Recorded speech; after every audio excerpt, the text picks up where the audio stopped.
এটা হচ্ছে পেঁয়াজকালি আলু ভাজা, আর এটা টমেটম, কাঁচা টমেটমের ঝাল। ডালটা একটু নাড়া দাও তো, কত মশাই খেতে বসে গেছে। ডালটা একটু নাড়া দাও। হ্যাঁ, লাউ দিয়ে ডাল। আর এটা হচ্ছে ছোট ছোট আলু দিয়ে ডিমের ঝোল। ডিমটা হচ্ছে হাঁসের ডিম করেছি শীতের মধ্যে। আলু সিদ্ধ আছে, খাবো না। হাঁসের ডিমটা খেতে শীতকালে খুব দারুণ লাগে। নিয়ে নিয়েছো ডাল? দেখাই হাঁসের ডিমের ছোটো আলু দিয়ে কারি। ছোটো আলু আর হাঁসের ডিম দিয়ে কারি। ডিম কারি না ভাজা। আজকে আমার শাশুড়ি মা নেই, শাশুড়ি মা গেছে পরিষেবায় আজকে খাওয়া দাওয়া। তাই গোপালের কি যেন, গোপালের কি যেন, গোপালের বনভোজন শাশুড়ি মার। শীতের দিন হাঁসের ডিম বন্ধুরা, রেসিপিটা করে আপনাদের মাঝে তুলে ধরতে পারলাম না, গরমই পড়ে গেল। অনেক ভিডিওর মাঝে পড়েছিল, খুঁজে পেলাম, তাই আপনাদের মাঝে শেয়ার করলাম।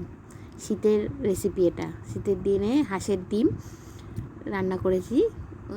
ডিমগুলো 3টে ডিম সিদ্ধ করে নিয়েছি। সোনুর রান্নাঘরে আজকে হাঁসের ডিমের রেসিপি দেখানো হবে। হাঁসের ডিম খেতে সবারই ভালো লাগে, শীতের দিনে তো বেশি ভালো লাগে। তার জন্য আমি শীতের দিনে ছোট আলু দিয়ে করেছিলাম ডিমটা। কিন্তু এত রেসিপি শীতের মধ্যে ছিল, অল্প অল্প ছাড়তে ডিমটা যেন কোন ফাঁকে চলে গেছে। হ্যাঁ, অনেক দিন পর খুঁজে পেলাম। স্কিপ করবেন না আমার সকল বন্ধুরা, পুরো ভিডিওটা দেখবেন। সোনুর রান্নাঘরে স্বাগত সকল বন্ধুদের। এবার ডিমটা আমি ছাড়িয়ে নিয়ে এবার অল্প অল্প করে ছুরির সাহায্যে পিঠটা গাটা ফুটো ফুটো করে দিচ্ছি, মানে চিড়ে দিচ্ছি একটু একটু করে। তাহলে না ভালো তেল মশলা ঝাল নুন সব ঢুকবে। এরমভাবে ডিম সিদ্ধ করার পর ছাড়িয়ে নেবেন। তারপরে আস্তে আস্তে ছোটো ছোটো করে ফুটো করে দেন, চাই চিড়ে দেন ডিম, সে হাঁসের ডিম হোক চাই মুরগির ডিম হোক, যাই হোক আপনারা এরকম করে রান্না করবেন, দেখবেন ভিতরে কুসুমে নুন ঝাল সব যাবে, খেতে ভালো লাগবে কুসুমটা। অনেকে কুসুম খেতে পারে না, একটা ছোট্ট টিপস দিয়ে দিলাম। নুন হলুদ মাখিয়ে নিলাম, একটু কাঁচা তেল দিলাম। এটা একটা ছোটো টিপস কেন দিলাম, ফাটবে না ডিমটা। এমনিও তো চিড়ে নিয়েছি ডিম, তার জন্য ফাটবে না, কিন্তু একটু তেল মাখিয়ে নেবেন। আর ওই অনেক সময় ডিম ফেটে যায়, ফাটবে না। ছোটো আলুর সঙ্গে নুন হলুদ মাখিয়ে রেখে দিচ্ছি। এবার মশলাটা করে নিই। গোটা জিরে নুন রসুন বাটার সময় না একটু নুন দিয়ে বাটবেন, তাহলে সে বাটা তাড়াতাড়ি হয়। আর পাকা কাঁচা লঙ্কা, আর আছে ধনেটাকে ভিজিয়ে রেখেছিলাম, সেই অল্প একটু ধনে দিয়েছি। সেই ধনে দিয়ে যদি গোটা ধনে দিয়ে যদি রেসিপি করেন আপনারা, যদি শিলনোড়ায় বাটেন, তাহলে আগে গোটা ধনেটা ভিজিয়ে রাখবেন। বেশ 10-15 মিনিটের জন্য কি আধা ঘন্টার জন্য ভিজিয়ে রাখলে মশলাটা ভালো বাটা যায়, খুব মিহি হয়। বেটে নিচ্ছি, মশলাটা বাটা হয়ে গেছে দেখুন। জিরে আর ধনে যেহেতু, তার জন্য বাটতে একটু সময় লাগবে। খুব ভালোভাবে মিহিভাবে বাটবে, তাহলে রেসিপিটাও খুব স্বাদ হবে খেতে। মশলা যত মিহি হবে, মানে বাটাটা খুব ভালো হবে, মসৃণ হবে, ততই ভালো হবে। এই যে দেখুন কতটা বাটা হয়েছে, সুন্দর বাটা হয়েছে। এবার এর মধ্যে একটু পেঁয়াজ বেটে দেবো আর টমেটো বেটে দেবো, এটা রইলো রান্নায় দেবো। আর ওই অর্ধেকটা বাটবো, একটা গোটা টমেটো অর্ধেক বেটে নেবো, অর্ধেক রান্নায় দিয়ে দেবো। ঘরোয়া রেসিপি, আমি ঘরে যেভাবে করি সেই আমি শেয়ার করি আপনাদের মাঝে। আর ঘরোয়াইভাবে বলাতেও কোনো স্টাইল নেই। হ্যাঁ, ভুল টুটি মাঝে সাঝে হয়ে যায় বন্ধুরা, আপনারা আমাকে ক্ষমা করে দেবেন। মশলাটা পুরো বাটা হয়ে গেল, এবার তুলে নেব।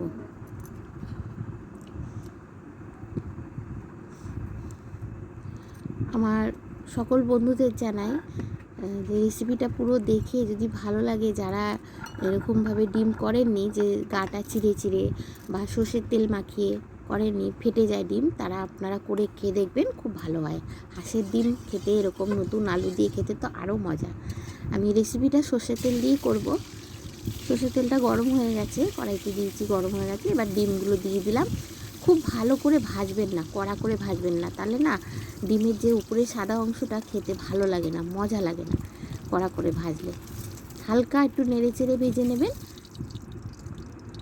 তারপরে ওই তেলেই আমি গোটা আলুগুলো দিলাম। আলুও আমি বলেছিলাম আলুর দমের রেসিপিতে আলুটা ছাড়িয়ে নিয়ে একটু ফুটো ফুটো করে নেবেন, তাহলে ভালো তেল মশলা ঝাল খুব ভালো, ভিতরটাও খুব সুন্দর হয়, সিদ্ধটাও ভালো হয়। আলুও আমি ভেজে নিলাম, হালকাই ভাজলাম, খুব কড়া করে না। ডিম আলু ভাজা হয়ে গেল। এবার ওই একটুখানি তেল দিয়ে দিয়েছি। ওই তেলের মধ্যে শুকনো লঙ্কা, তেজপাতা, গোটা জিরে আর একটু পেঁয়াজ দিয়ে একটু নেড়ে চেড়ে নিলাম। অল্প পেঁয়াজ বেটেছি, অল্প পেঁয়াজ ভাজার জন্য দিলাম। এবার স্লাইড একটু চিনি দেবো কালার হওয়ার জন্য, নেড়েছি। এবার টমেটোম দিয়ে দেবো, ওই যে অর্ধেক টমেটোম রেখেছিলাম সেই টমেটোমটা দিয়ে দেবো। টমেটোম কষাতে কষাতে স্লাইড একটু নুন দেবো, যে টমেটোমটা মজে যায় ভালো। দিয়ে দিলাম। এবার নেড়ে চেড়ে নেবো, একদম ঘরোয়া রেসিপি। আর ওই যে মশলাটা করলাম সেই মশলাটা দিয়ে দিলাম। একদম ঘরোয়া রেসিপি বন্ধুরা। অনেকে ভাবতে পারেন যে কী রেসিপি ছাড়ছে। আমি হাঁসের ডিম ছোটো ছোটো আলু দিয়ে যে রেসিপিটা হয়, এত ভালো লাগে, সেটাই শেয়ার করলাম আপনাদের কাছে। যারা করেননি তারা করে খেয়ে দেখবেন, খুব ভালো হয়। হলুদ দিলাম, লঙ্কা গুঁড়ো দিলাম, নুন দিলাম। আর ডিমের মাঝে যে বললাম একটু গাটা চিড়ে নেবেন, সর্ষের তেল মাখিয়ে নেবেন, আর আলুটাও ছাড়িয়ে নিয়ে ছোটো আলু ফুটো করে নেবেন। দুটো টিপস হয়ে গেল আমার। এবার ডিম আলু দিয়ে ভালো করে কষিয়ে নিয়ে গরম জল দিয়ে দিলাম, দিয়ে এবার ফুটতে দেওয়া হবে। ঢাকা দিয়ে দেবো।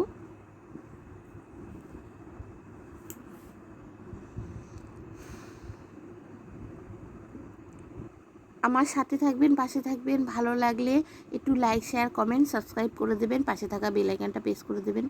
এবার ঢাকা দিয়ে কিছুক্ষণের জন্য সিদ্ধ করে নেবো। আদার্স কাজগুলো সেরে নিলাম। এবার ঢাকনাটা খুলে দেখলাম যে সিদ্ধ হয়েছে কি না, ভালোই সিদ্ধ হয়ে গেছে।